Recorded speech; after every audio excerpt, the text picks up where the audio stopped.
안녕하세요. 안녕하세요. 비욘드 시청자 여러분. 삼키기 어려운 분들을 위한 치료법 연화제알 치료의 진행을 맡은 강북삼성병원 김두기입니다. 오늘은 특별하게도 저희 이제 연화제알의 드림팀을 구성해서 왔는데요. 교수님들 소개 한번 부탁드리겠습니다. 네, 안녕하세요. 저는 국립교통재활병원 재활의학과 오현미입니다. 안녕하십니까. 저는 동국대학교 일산병원 이비인후과에서 근무하고 있는 김보혜입니다. 일산에서 2시간 동안 걸려서 왔는데 여러분들 만나서 무척 반갑습니다. 네, 저도 양평에서 왔는데 꽤 멀더라고요. 네. 네. 그럼 제가 보면은 연화장애 재활 치료로 그래가지고 저희가 이제 준비를 해왔는데 사실 제가 요즘에 좀 이 연화 치료가 필요할 만큼 좀 구강이 안 좋거든요. 양쪽으로 이제 한쪽은 사랑니를 발치하고 한쪽은 임플란트를 하고 둘째 동시에 지금 진행을 하니까 음식을 제대로 씹지도 못하고 앞니로 뭐 씹거나 아니면 뭐 죽을 먹고 있는데 이렇게 한 일주 정도 먹다 보니까 좀 이해할 수 있을 것 같아요. 나도 빨리 밥을 먹고 싶고 빨리 환자분들을 치유해서 밥이나 구강 시기를 좀 해줬으면 어떨까 하는 그런 생각을 하고 있습니다. 교수님, 우리 그런 마음으로 한번 진행해 볼까요? 네, 특히 이제 저희과 특히 재활의학과에서 이제 중요하게 생각하는 거를 이제 막말로 얘기했을 때 먹고 자고 싸고 이게 굉장히 중요하다라고 하기 때문에 저희가 볼 때는 이 먹는 부분도 굉장히 큰 포션을 차지하기 때문에 저희 과에서도 그리고 이제 이비인후과 교수님 보시기에도 이런 연화는 굉장히 중요한 부분입니다. 그래서 오늘 연화 재활 치료에 대해서 여러분들한테 소개를 좀 해드리고자 합니다. 자, 그럼 진행하겠습니다.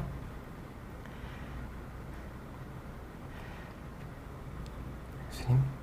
네, 그래서 오늘 사실은 저희가 준비했던 제목이 이제 슬기로운 연화재활, 그리고 이제 저희 그 첫 번째 페이지로 저희가 살짝 넘어가면 저희는 이제 그 대한연화장애 학회에서 이제 학회를 대표해서 저희가 나왔는데 저희가 이제 정했던 질문이 그것이 알고 싶다. 첫 번째 편 연화 재활 치료라고 제목을 지었습니다. 그리고 이제 다음 달도 그것이 알고 싶다 2로 해서 저희가 이제 계속 얘기가 한 달에 한 번씩 저희가 나와서 이제 얘기를 할 거고, 오늘은 저희가 제목을 연화 재활 치료라고 해서 네, 제가 이 목표는 이제 환자의 기도를 보호하고 또 안전하게 영양과 수분을 공급하는 게 이제 목표가 되게 됩니다.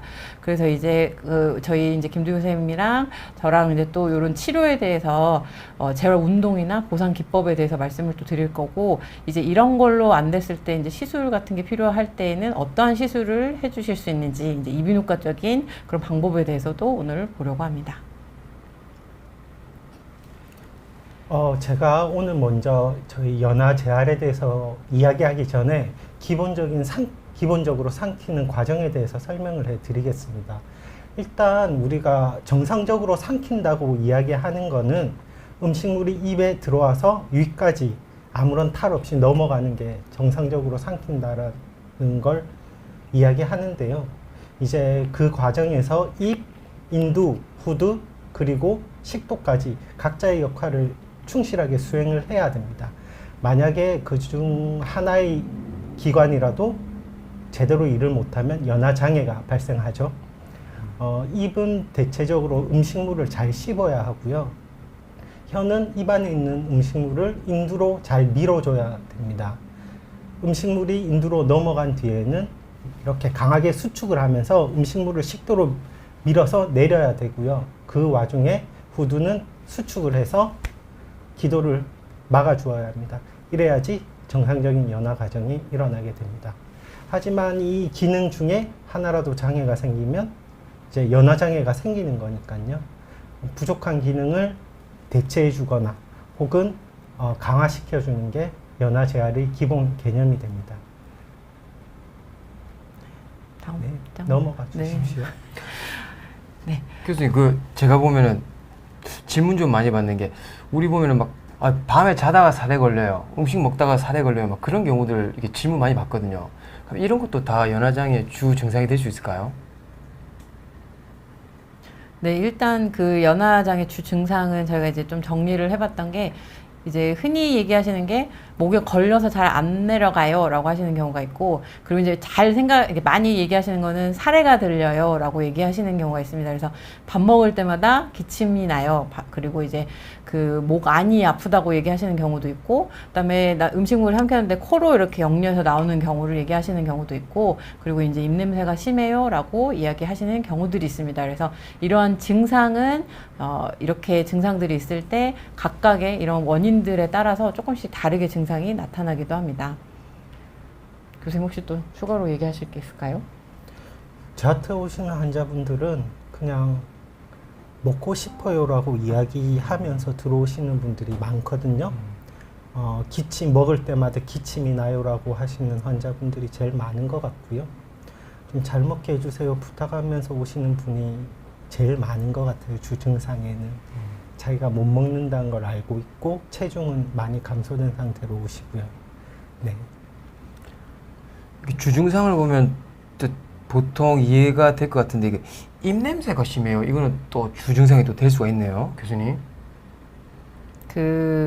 요거는 또 이제 흔히 얘기하는 그런 원인, 흔하지는 않죠. 이런 흔한 원인은 아닌데, 이제 이거는 좀 소화기내과 선생님들이 또 주로 보시는 질환이기도 합니다. 젠커스 다이버티큘럼이라고 이제 얘기를 하긴 하는데, 이렇게 조그맣게 파인 것들이 이제 이 속에 있어서 이게 목에 걸린 느낌이 있고, 이렇게 뭐 알약이 걸렸어요, 뭐 이렇게 표현하시는 경우도 있고 하는데, 이제 이게 음식물이 안 넘어가고 계속 여기 있으면 아무래도 이게 이제 냄새를 풍기겠죠. 그래서 입냄새가 심해요라고 하는데 실제로 보면 이제 입 자체에서 나는 냄새가 아니라 여기에서 이제 나오는 냄새일 수도 있습니다. 네, 그거는 이제 식도가 하나의 관처럼 이렇게 이루어져 있는데 옆에 주머니가 하나 이렇게 생기는 거라고 생각을 하시면 돼요. 그래서 음식물이 원래 통로를 따라 가야 되는데 옆으로 새서 고여 있는 거죠. 그렇게 되면 썩으면서 냄새가 날 수 있는 거죠. 네. 네, 감사합니다, 교수님. 질문이 하나 있어요. 질문이 벌써 질문이 들어왔습니다. 푸른 하느님 감사합니다. 푸른 하느님이 저희 아버지도 사례가 들리는 것 같은데 여쭤보면 그냥 재채기라고 하세요. 혹시 구분할 방법이 있나요? 교수님, 이게 재채기랑 사례랑 좀 구별할 수 있는 그런 방법이 있습니까? 재채기요? 재채기고요. 음식 같은 걸 특히 물을 삼켰을 때 이런 게 보통 사운드가 가장 다르죠. 그렇게 다르고 음식을 섭취한 이후에 발생하는 기침의 경우 사례로 의심을 할 수 있는 거죠. 재채기보다는. 만약 의심이 된다고 하시면은 한번 병원 가셔가지고 한번 상의해 보시는 것도 방법일 수가 있습니다. 이게 특히 어르신들은 이제 이런 뭐 뇌졸중이나 이런 질환이 없으셔도 그냥 정상적인 노화에서도 이런 사례가 걸린 경우들이 이렇게 많기 때문에 이제 이게 정말 혹시 병적인 건지 아니면 그냥 자연스러운 그런 건지는 한번 만약에 조금 너무 의심이 된다 하시면은 한번 병원 진료 보시는 것도 추천을 드립니다. 네, 푸른 하느님, 질문 감사합니다. 자, 그 다음 저희가 또 진행을 하다가 질문이 오면 또 바로바로 피드백을 할 수 있는 부분은 하도록 하겠습니다. 저희가 준비한 게 이제 첫 번째가 구강 관리고요. 두 번째가 기본 자세. 세 번째가 정상 연화 단계 4단계가 있는데, 이때 문제점과 수술적인 치료법, 그리고 연화 제한 운동으로 저희가 준비를 했습니다. 자, 그러면 구강 관리부터 먼저 보도록 하겠습니다. 네, 이제 좀 제가 저희 환자분들한테 설명을 드릴 때 어르신들이 제일 돌아가시거나 했을 때 원인이 되는 게 이제 보통 제가 감기라고 할 수도 있기는 하지만 이런 폐렴 때문에 이제 전신질환으로 해서 돌아가시는 경우가 꽤 많기는 하거든요. 그래서 폐렴으로 사망하시는 그런 어르신들이 많으시고, 그리고 이제 그 중에 그런 폐렴의 여러 종류에서 흡인성 폐렴이라고 하는 게 있습니다. 그랬을 때 이런 구강위생이 좀 안 좋은 상태에서 이런 음식물이나 이런 타액이나 이런 치태 이런 것들이 섞여가지고 구강 내 이물질이 이제 폐로 넘어가서 이런 기도나 폐로 넘어가서 이게 생기는 이제 폐렴이 되게 됩니다. 그래서 이 폐렴은 이제 아기들도 그렇지만은 어르신들도 굉장히 이게 정말 좀 목숨과도 연결이 될 수 있는 그런 질환이기 때문에 구강 관리는 굉장히 중요하고, 그리고 또 알려진 바로 이제 치주 질환이랑 당뇨도 얘기하는 게, 당뇨 치주 질환이랑 이런 것들이 이제 위험 인자다, 이런 당뇨가 있는 분들에서 치주 질환이 있는 경우가 많이 있고, 또한 치주 질환이 있는 분들에서 당뇨가 있는 경우들이 많다. 이런 얘기들이 또 있습니다. 또한 아마 뉴스나 이런 데서도 많이 들으셨을 것 같아요. 치주 질환이 있는 사람에서 심혈관 질환, 이제 심장마비나 뭐 심장, 뭐 심근경색 뭐 이런 것들이 있는 경우가 3.8배가 더 증가한다. 이런 식으로 그 치아를 관리를 잘 하는 게, 구강 관리를 잘 하시는 게 굉장히 중요하게 됩니다. 그래서 이제 저희가 보통 얘기를 할 때 구강 내 수분이 충분한 게 굉장히 중요합니다. 그래서 특히 이제 조금 이해하기 쉽게 얘기하면은 아기들 같은 경우는 침을 엄청 많이 흘리잖아요. 근데 이렇게 침이 충분할 때는 오히려 이가 잘 썩지 않는다라고 얘기를 하기도 하거든요. 그래서 이제 입 안에, 근데 어르신들이나 이제 뇌졸중 있고 하시면은 이 구강내가 굉장히 드라이해지고 건조해지시는 경우가 많습니다. 그래서 특히 이제 저희가 보통 양치할 때 이제 물론 이제 혀랑 입천장을 이렇게 닦기도 하지만 보통 그냥 치아만 이렇게 하시는 경우들이 많은데, 이제 여기 이제 요거는 제가 한번 그려봤는데, 혀랑 입천장을 포함해서 이런 전반적인 구강을 이게 청결하게 하는 게 필요합니다. 그래서 제가 이 표현을 하려고 했던 게 여기가 이제 목구멍이에요. 목구멍이 하면은 목구멍 저 안쪽에서부터 요 바깥 방향으로 이렇게 해주시고, 그 다음에 이 그 목구멍 안쪽에서 바깥쪽으로 하셔야 이게 이제 그 더러운 부위에서 깨끗하게 이렇게 해가지고 아니죠. 깨끗한 부위에서 더럽게 해서 그거를 밖으로 빼낸다라고 생각을 하시면 될 것 같아요. 그래서 그런 방향으로 안쪽에서 바깥쪽으로 해서 이거를 빼낸다라고 생각을 하시고, 역시 입 천장도 똑같이 이 안쪽에서 시작해서 바깥쪽으로 이런 방향으로 이제 닦아낸다라고 생각을 하시면 될 것 같아요. 그래서 이런 칫솔 같은 경우에도 너무 세거나 하면 오히려 이제 또 이게 이제 잇몸에 또 안 좋을 수 있고, 뭐 이제 이런 3개월 동안 아니면은 좀 자주 교체를 하셔야 된다는 얘기는 아마 많이 들으셨을 거예요. 그래서 제가 또 특별히 구입을 요번에 이제 방송 때문에 이게 또 구입을 했던 게, 이런 이제 그 잘 못 삼키는 분들 같은 경우에는 이런 석션 칫솔, 보통 이렇게 하던데요. 이렇게 해서 잘 안 보이시는 것 같은데. 그래서 이런 칫솔 같은 경우에는 이런 석션을 갖다가 석션하는 팁을 이렇게 연결을 해가지고 이 뒤에 구멍이 있어가지고, 만약에 이제 그 칫솔질을 하시면서 이거를 흡수를 할 수 있도록 그렇게 해서 진행을 하고, 이제 아니면은 이렇게 스폰지 칫솔 쓰시는 경우도 꽤 있는 것 같아요.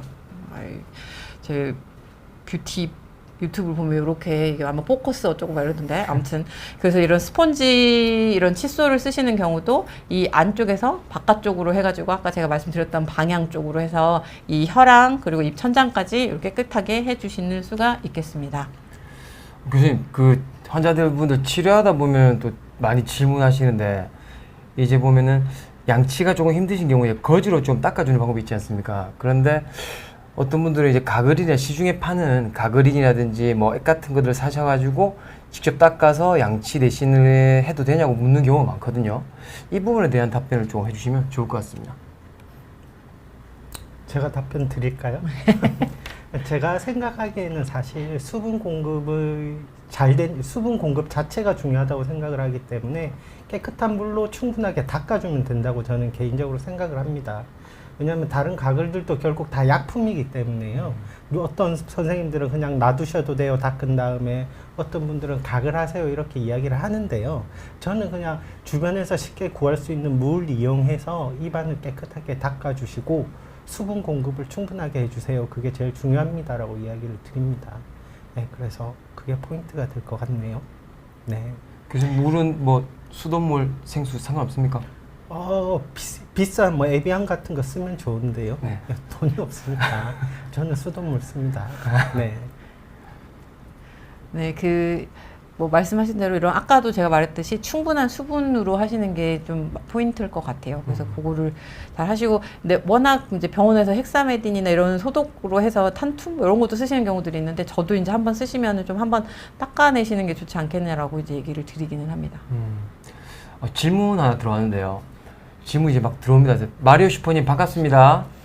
자, 질환이 없는데 사례가 자주 들리는데 평소 사례 안 들릴 수 있게 할 수 있는 자세가 있을까요? 라는 질문이었는데, 다행히 또 그 다음 장에 또 그런 슬라이드 있긴 한데, 교수님 혹시 뭐 질환이 없는데 사례가 자주 들린다, 이때 안 들릴 수 있게 하는 자세가 좀 있을까요? 사례 자체가 병이죠. 어떻게 보면 네, 사례 자체가 병을 상당히 쉽게 유발할 수 있는 질환이기 때문에요. 그분은 적절한 검사를 우선 받으실 것을 추천드립니다. 네. 그리고 이제 또 아까도 말씀드렸지만 이제 어르신들은 자연스러운 노화 때문에도 이 사례가 걸리시는 경우들이 있어서 근데 아마 오늘 또 이 자세도 아마 얘기를 해주실 거예요. 그래서 제일 기본적인 거는 90도. 그래서 이렇게 등을 딱 붙인 상태에서 이 등과 이렇게 허리를 딱 핀 상태에서 하시고 고개를 좀 당긴 상태에서 식사를 하시는 걸 제 기본 자세로 저희가 말씀을 드리거든요. 그거는 저희가 조금 더 자세하게 더 말씀을 드리도록 하겠습니다. 그래서 저희가 준비한 게 적절한 자세하고 기본적인 호흡인데 자세를 보면은 사실 이제 저희가 또 치료실에서 하다 보면은 제일 많이 하는 자세가 이제 친턱이라고 이제 턱 당기기 자세를 많이 취합니다. 보시면은 턱을 당기고 삼키세요 그러면 우리가 아까 기도로 음식이 들어갈 수 있는 공간 자체를 구조물을 딱 쪼아주거든요. 그래서 턱을 당기고 음식을 삼키게 되면 그나마 기도로 들어갈 수 있는 것을 최대한 보호해주고 식도로 음식이 들어갈 수가 있습니다. 그런데 지금 그림에서 보는 것처럼 턱을 당기고 음식을 드세요 그러는데 이제 조금 많이도 오해하시고 또 요즘에 또 터틀넥이라 그래가지고 거북목 있으신 분들은 자세가 좀 앞으로 빠지죠. 그리고 뭐 파킨슨 환자분들 특히 많이 빠져 계시는데 빠진 상태에서 고개를 숙여서 이런 자세를 취하시게 됩니다. 그럼 그림처럼 이렇게 취하게 되면 오히려 여기 턱 끝과 목이 더 멀어지는 이런 현상을 발생하게 되거든요. 그러면 기도가 더 구조물들이 더 열리겠죠. 그래서 치료실에서는 벽에 딱 기대라 그래요. 처음에 벽에 기대서 최대한 일직선을 만든 다음에 턱이 약간 두부턱처럼 만들고 고개를 숙여서 삼켜 보세요 그럽니다.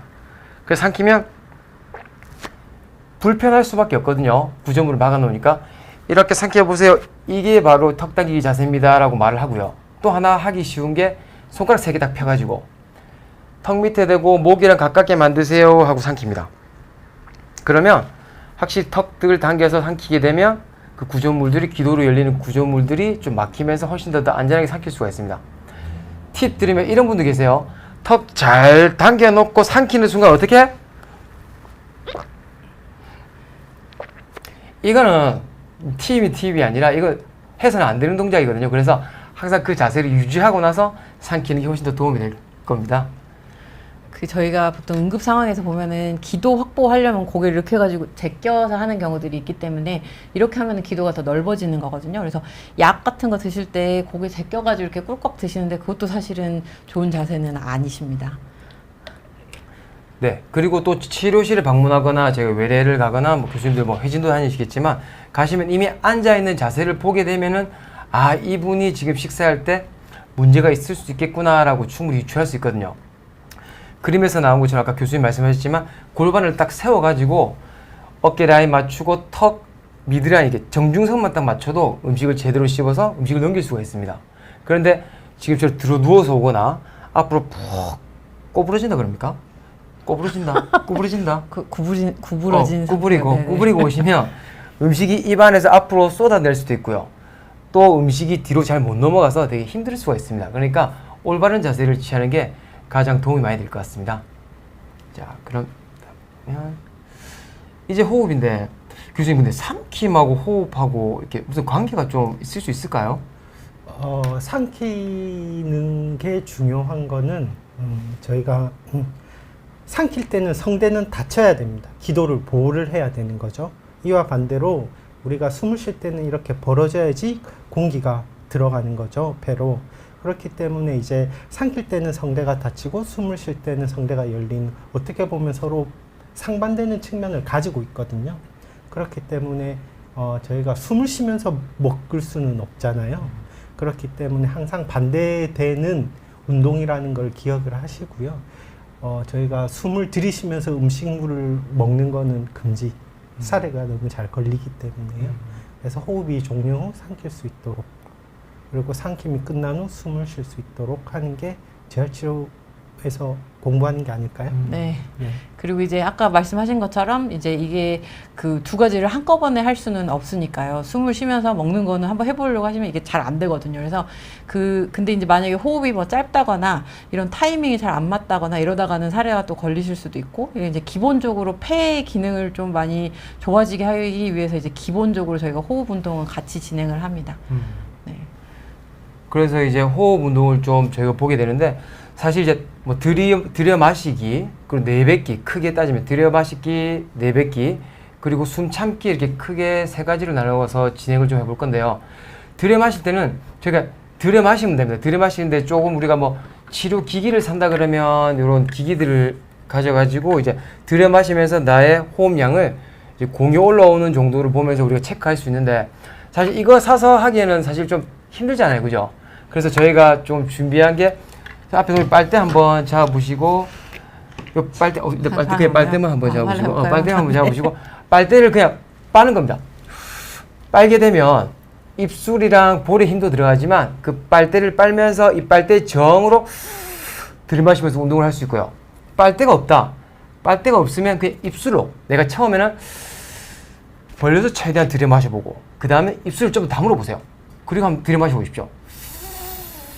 이러면 저항이 생겨서 좀 더 힘이 들거든요. 그래서 굳이 우리가 뭐 이런 도구를 안 사도 빨대라든지 뭐 입술에 오므리는 정도로 충분히 선생님들 만드실 수 있고, 만약에 나는 조금 더 많은 폐에 더 많은 용적률을 키우고 싶다 그러면 지금 그림을 보시는 것처럼 일단 들이마십니다. 최대한 들이마시고 개구리 호흡법이라 그래가지고 들이마시고 이제 나머지를 꾸역꾸역 집어넣는 겁니다. 들이마신 상태에서 꿀꺽꿀꺽 하죠. 꿀꺽. 그러면 폐 용적이 증가하게 되겠죠. 이렇게 해서 또 치료를 뭐 집에서도 편안하게 운동을 하실 수가 있습니다. 그리고 이번에 숨 내뱉기입니다. 내뱉기 활동도 보면 이제 이 내뱉으면서 상부 기도의 근육도 강화되고 공기 흐름이 효율적으로 변하면서 이제 말하기, 기침, 삼킴이 좋아진다 그러는데, 내뱉는 것도 선생님 생각해 보면 이런 기구를 굳이 안 사셔도 되고 집에서 하시기 편하시려면 우리 후 내뱉으면 되는데, 내뱉는 게 보면 좀 그냥 내뱉기만 하면 내가 잘하고 있는지 알 수가 없잖아요. 그러면 지금 티슈 한 장 뜯어오시면 티슈 뜯어오셔가지고 한번 불어보실까요? 잘 안 되네요. 네. 교수님 좀 네. 치료 좀 하셔야 되겠는데. 자, 후 불어서 이 휴지가 펄럭이는 정도로 확인하실 수도 있고요. 또 간단하게 치료셋을 만드는데 이런 빨대에다가 폴리글러브 있죠. 폴리글러브를 딱 감싼 다음에 테이프로 감습니다. 그러고 나서 후 불게 되면 그 폴리글러브가 빵빵이 풍선처럼 되겠죠. 그래서 풍선을 분다는 느낌으로 불다 보면 뻥 터지게 됩니다. 또 그렇게 되면 시각적으로나 우리가 청각적으로 되게 재미도 느끼고 수행을 하는 성취감을 느낄 수가 있습니다. 지금 보시면 환자분들 제가 좀 치료적으로 영상인데 이렇게 불면서 환자분들이 좀 해보실 수 있고요. 또 그 빨대의 크기를 또 큰 거에서 작은 걸로 바꾸면서도 도전해 볼 수 있습니다. 또 그리고 종이를 찢어놓고 충분히 부실 수 있겠죠. 이렇게 부셔도 되고, 그리고 뭐 도구가 있으면 그 경사된 그 책상이라든지 뭐 책을 만들어 놓고 불면서 이렇게 불기 활동을 충분히 만드실 수 있죠. 자, 그리고 이제 내뱉기 활동법 중에서 하나가 있는데, 우리 아이들이 보면 집에서 우리 한번 보여주실까요, 교수님? 네. 일단 이제 물을 한 반 정도 채운 상태에서, 너무 많이 채우시면 이게 넘칠 수 있으니까 이렇게 채운 상태에서 이렇게 부글부글 하는 거, 장난치는 거랑 비슷한 거죠, 이렇게.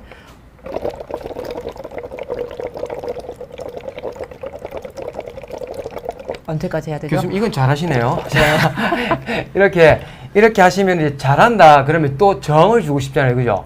정을 주고 싶으면 지금처럼 교수님처럼 피트병을 사셔가지고 구멍 냅니다. 구멍 내가지고 이 안에 쏙 이 빨대를 집어넣습니다. 집어넣고 지금 환자분이 하시는 것처럼 이 뚜껑의 정도로 정을 조절할 수 있어요. 잘 불면 뚜껑을 닫으면 그 압력 때문에 잘 안 부러지겠죠. 이렇게 하면서 부글부글 정도의 압력을 조절할 수가 있습니다. 이렇게 하시면서 집에서 충분히 가정에서도 할 수 있겠죠.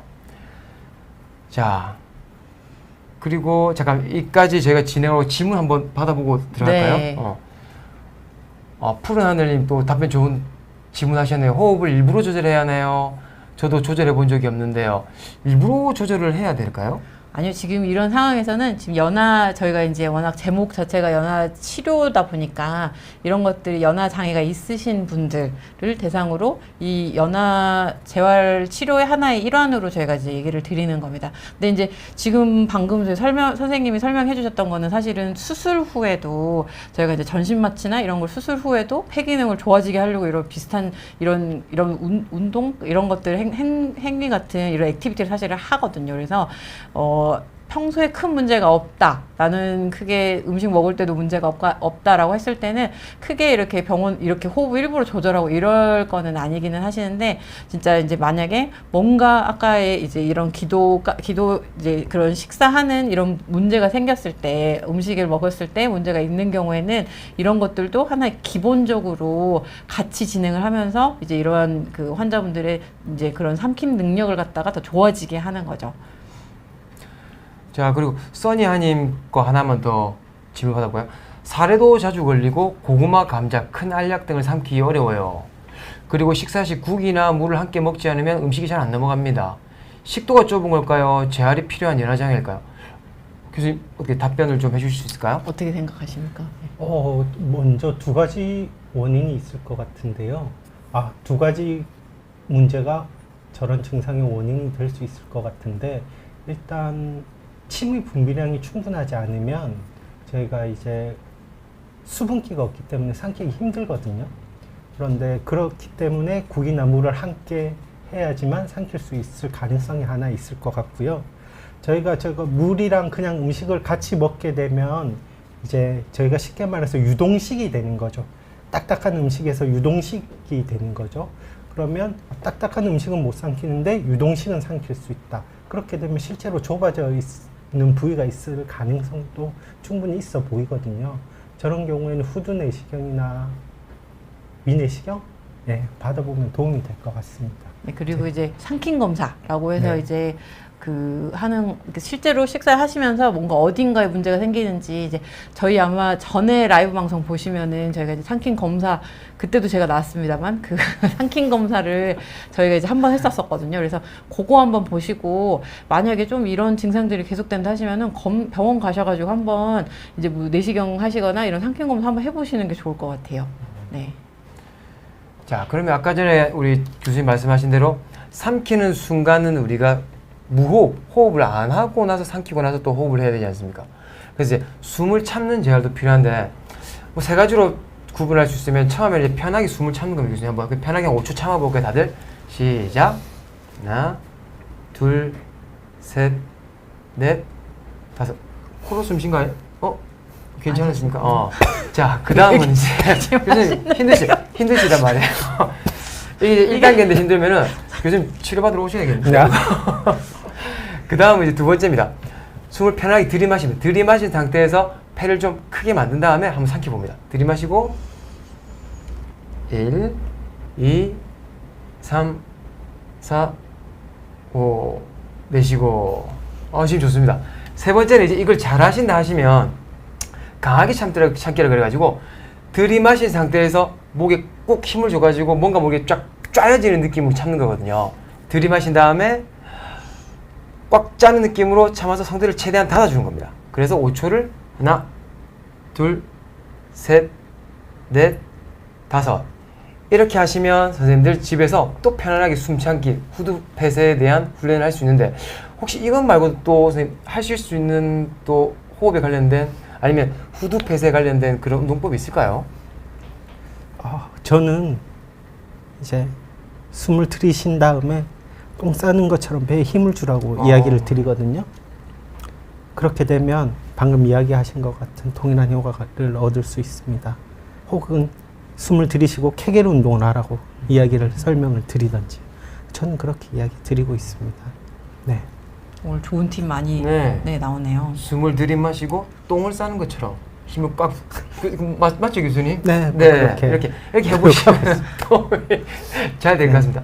그 똥을 너무 기억하지 마시고 숨을 참고 힘을 주라는 게 포인트니까요. 그렇게 하시고 또 질문 하나 받고 이제 그 다음 장 넘어가야 될 것 같은데 질문이 이렇게 많이 하시더니까 되게 좋네요. 되게. 자, 배고프시구나. 자, 치료 효과는 얼마만에 나타날까요? 교수님, 치료 효과에 대해서 많이 질문을 하시는데 얼마만에 나타납니까? 그 치료 효과는 근데 사실은 환자분마다 다 다를 것 같아요.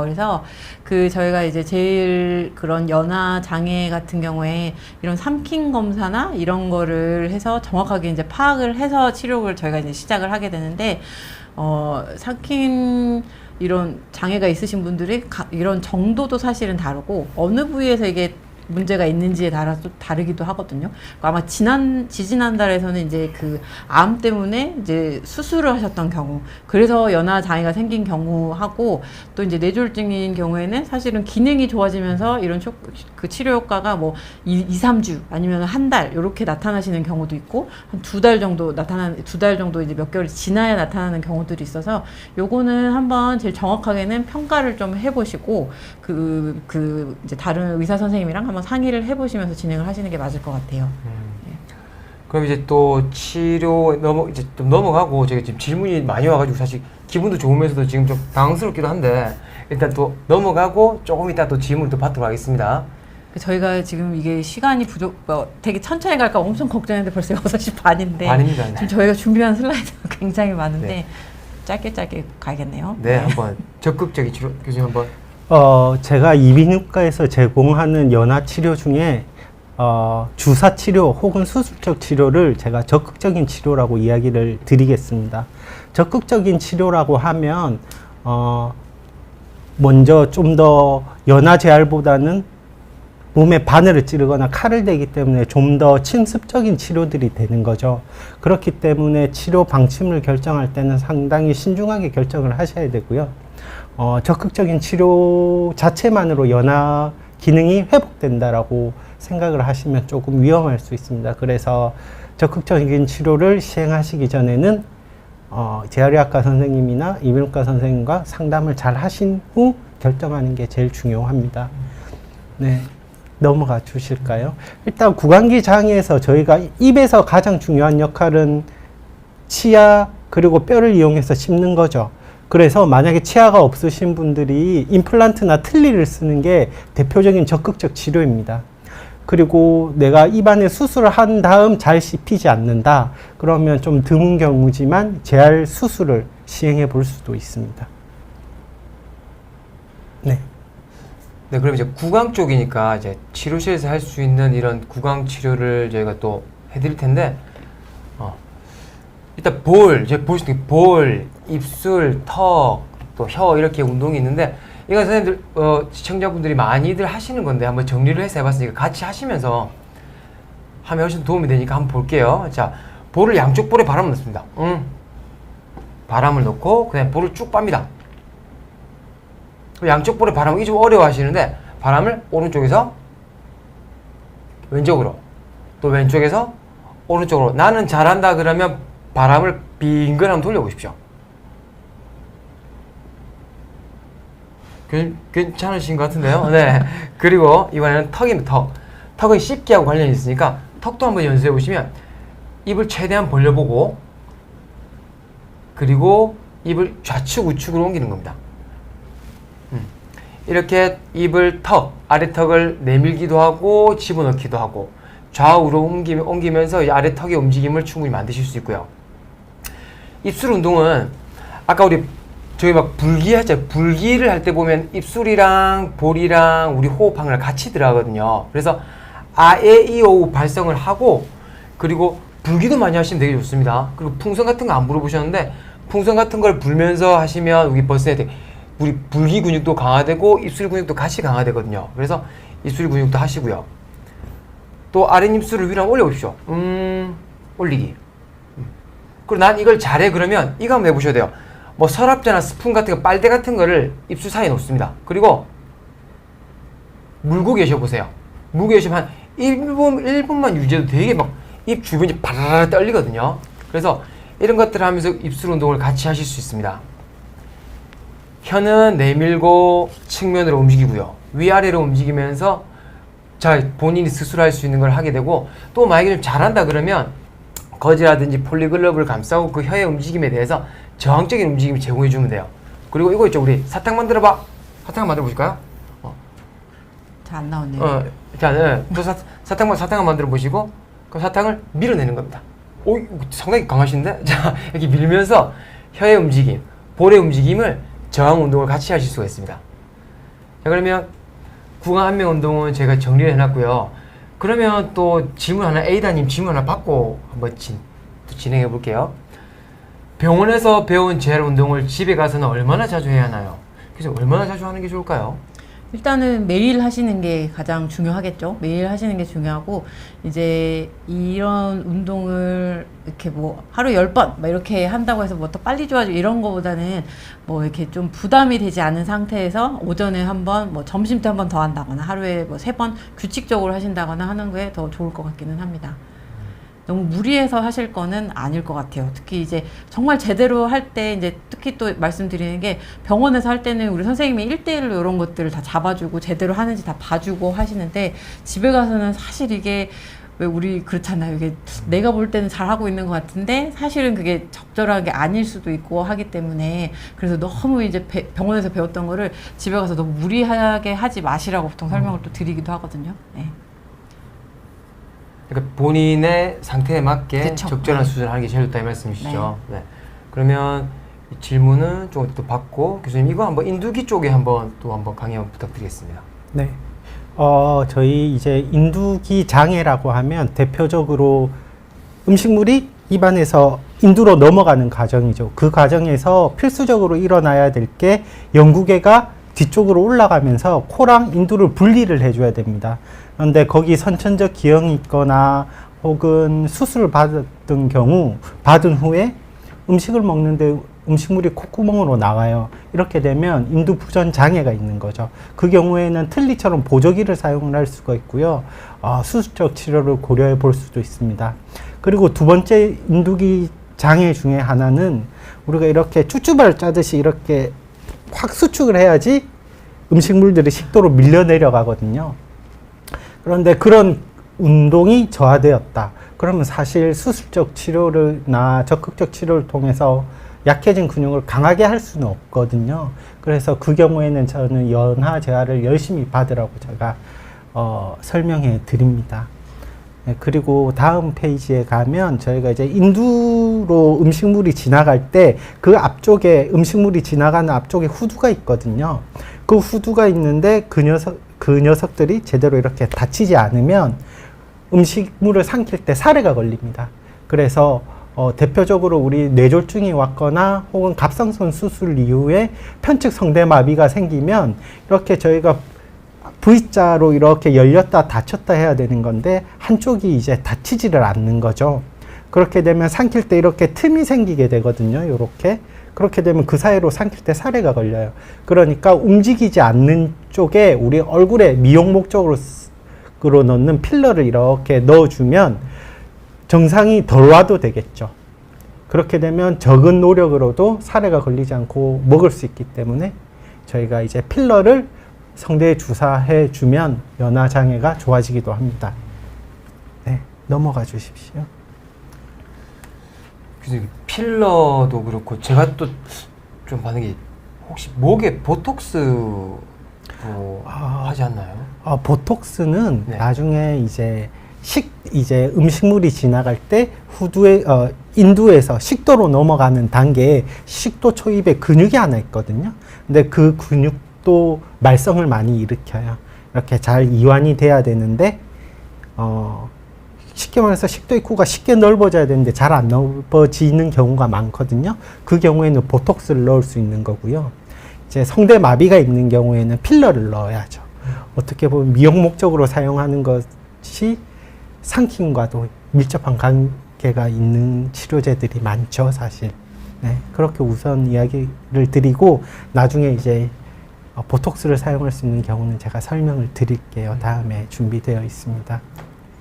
네, 이제 저희가 아까 재활 치료가 여기서 이제 굉장히 중요하다라고 했는데, 이제 저희가 설명을 드릴 때 특히 뇌졸중 환자분들 같은 경우에는 사실 팔이 한쪽이 마비가 되시는 거잖아요. 그러면은 팔이나 다리 근육이 이제 마비가 와서 힘이 없어서 이게 힘이 빠진 거랑 이쪽도 다 그 삼킴하는 것도 다 근육이기 때문에 이 마비 쪽에 있는 그런 근육들이 같이 마비가 되는 거죠. 팔에 힘 빠지는 거나 여기 삼키는 근육에 힘이 빠지는 거랑 똑같다라고 이제 보통 설명을 드립니다. 그래서 왜 우리 열심히 재활치료 하시잖아요. 이제 뇌졸중 후에 그런 것처럼 삼킨 근육도 이제 강화하기 위해서 이런 다양한 이런 운동들을 저희가 시행을 하게 됩니다.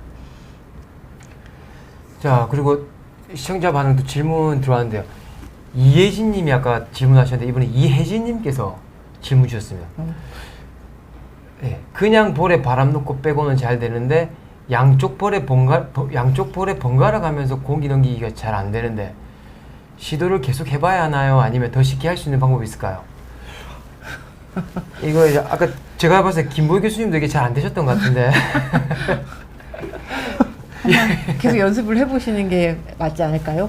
이게 더 쉽게 할 수 있는 방법을 해서 하시는 것보다는 사실은 그냥 이거는 운동의 하나 일환이기 때문에 이걸 더 연습해 보시는 게 더 의미가 있지 않나 싶은데요. 네.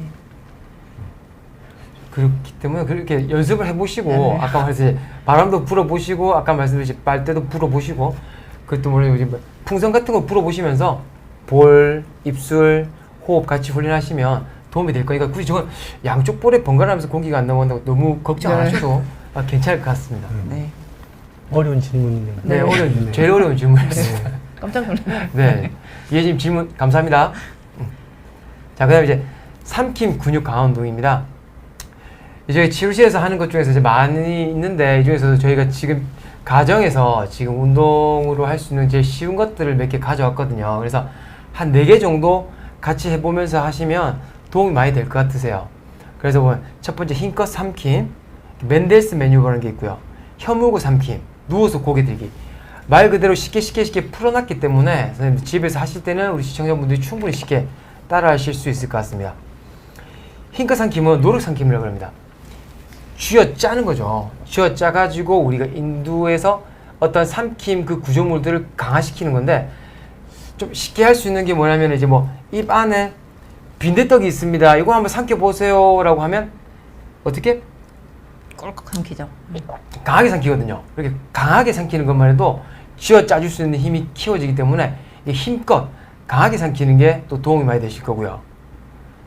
두 번째 맨델스 메뉴인데 이거는 제가 사투리 써서 그런지 설명을 해도 잘 이해를 못 하시는데 교수님 두 분 좀 편하게 설명할 수 있는 방법이 좀 있을까요? 한번 먼저 설명해 보실까요? 이 잡으시고 목 저 어디 보이시죠? 여기 최대한 위로 갔을 때 머금고 있는 겁니다. 자, 꿀꺽 하고 내려오면 안 됩니다. 꿀꺽 유지하고 있는 겁니다. 이러시면 꾹 하고 내려간다. 너무 힘들다 그러면 저를 때리기도 하시고 너무 힘들어 하시는데 조금 더 쉽게 설명해 줄 수 있는 방법이 있을까요? 근데 저는 이게 제대로 설명을 하신 것 같은 게 이거를 최대한 움직이는 최고 이제 위에 올라갔을 때 이걸 잡고 꽂고 삼켰을 때 이게 안 내려가도록 하는 거를 유지하는 게 이제 운동이다 보니까 근데 이게 사실 쉽지는 않은 것 같아요. 하는 것 자체가 그러다 보니까 다 어려워서 그렇게 선생님 때리고 그렇게 하시는 것 같아요. 많이 맞았습니다. 네, 네. 자, 그러면 이제 맨델스 메뉴 했고요. 이것도 집에서 해보시면 한 번 더 설명드리면 꿀꺽한 상태에서 요 우리 그 갑상연골이 한 2초에서 5초 정도 유지하는 겁니다. 그래서 꽉 잡아주고 있는 거죠. 잡아주고 있다가 살짝 내려주는 거예요. 그러니까 꿀꺽이 아니라 꿀꺽 놓기. 설명 괜찮은가요? 네. 근데 이게 쉽지는 않은 것 같아요. 그죠? 하는 것 자체가. 저도 제대로 유지하시는 분을 많이 못 본 것 이게 같아요. 쉽지 이거 어려워요. 않은, 네, 네, 어려운 맞습니다. 거여서 그래서 그런 거지 설명을 잘못해서 설명 하신 것 잘못한 거 같지는 아니니까. 않아요. 네네네. 충분히 괜찮은 네네. 치료사네요. 네. 네.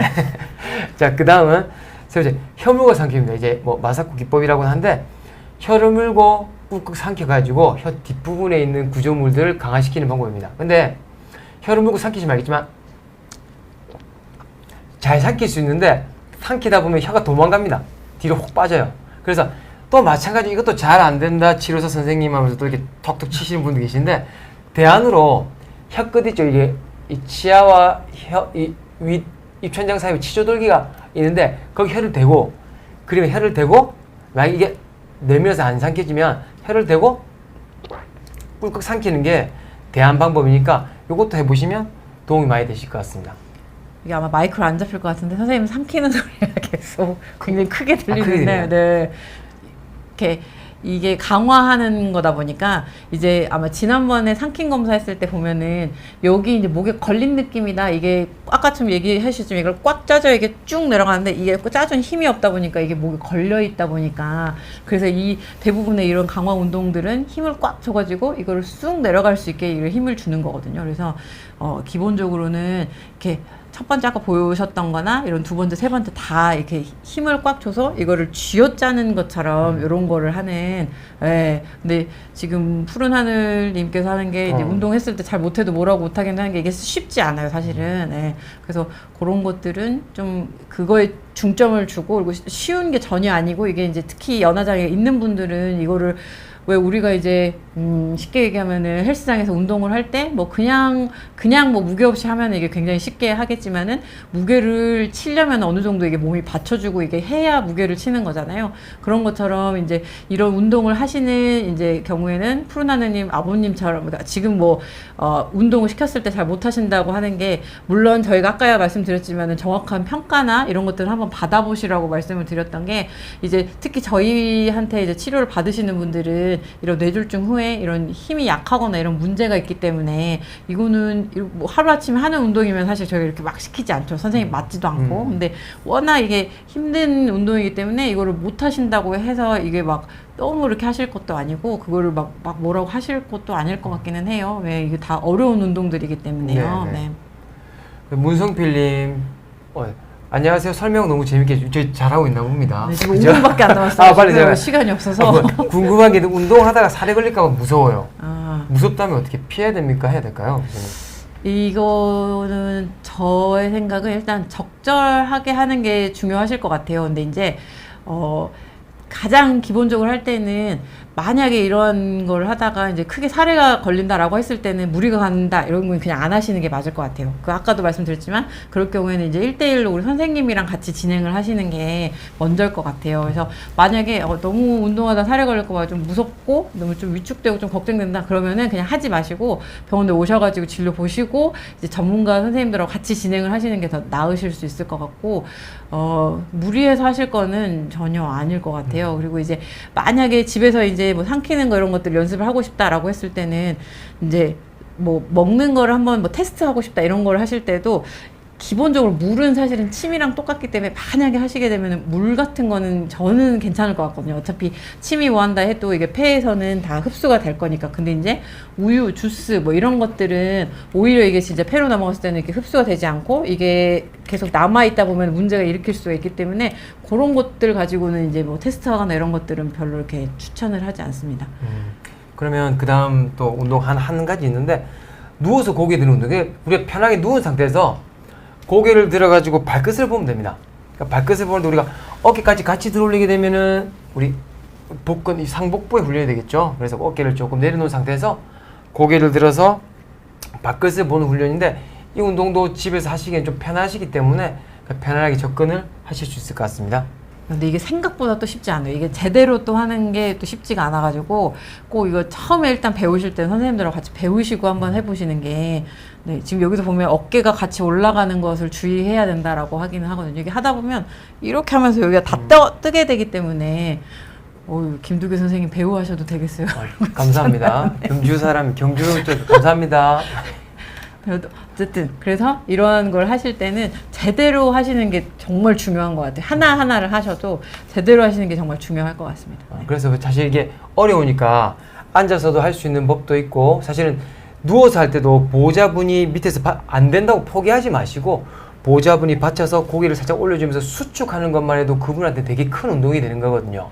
그러니까 절대 뭐 안 된다고 이거 포기할래 이렇게 하지 마시고, 고개를 살짝 받쳐서 수축을 하면서 그 운동, 그 근육에 대한 수축감, 운동을 시켜주신다든지, 아니면 대안으로 우리가 고개를 옆으로 이렇게 앉은 상태에서 숙였을 때 손 같은 걸로 살짝 저항을 주는 거예요.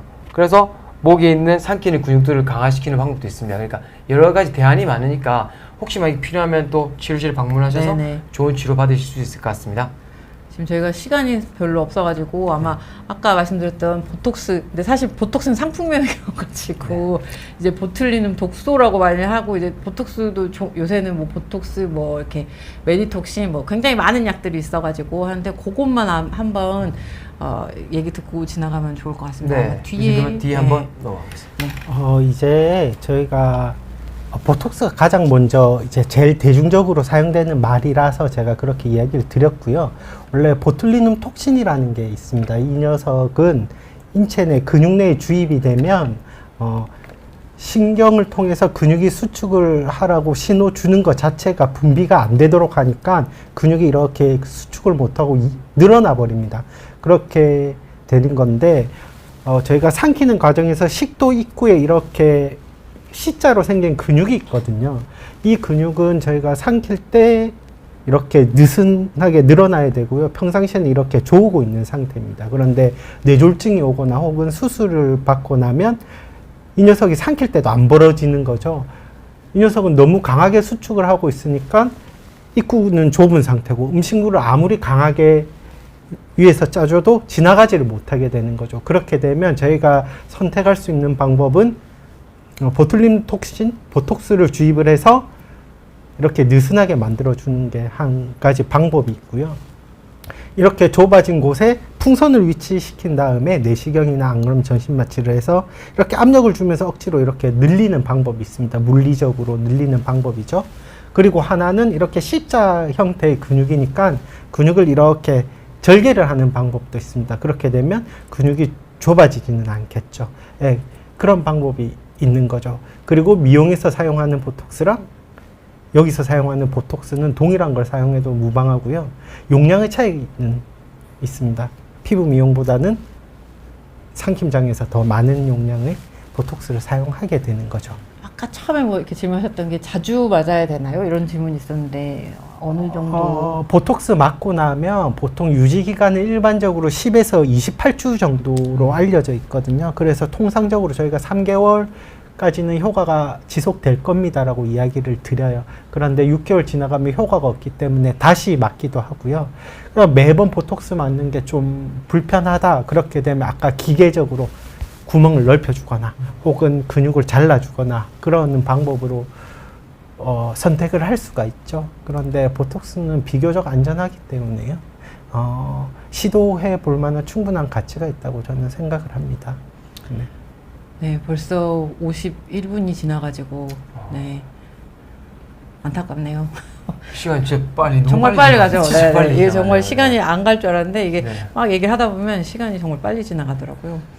네. 저희도 교수님 이렇게 다들 사실 저희가 지금 초면이거든요. 초면. 네, 오늘 처음 봤죠. 처음 네, 오늘 처음 봤는데 봤어요. 네, 네. 이렇게 진행하면서 저희가 이게 이게 푸른하늘님이 김보희 선생님의 명료한 설명, 오현미 선생님의 자세한 답변, 김두기 선생님의 부드러운 진행. 성공적이네요. 오늘 노 방송 잘 봤다고 하시는데 감사합니다. 저희도 감사하고요. 나머지 또 이런 답변들은 또 다음에 또 좋은 네, 기회가 되면 다음 달에 또 이 할까요? 연화장에 대해서 또 있으시니까요. 또 네. 그때 한번 물어보셔도 되실 것 같습니다. 네. 네. 오늘 네. 뒤풀이 할 거예요, 뒤풀이. 네, 네.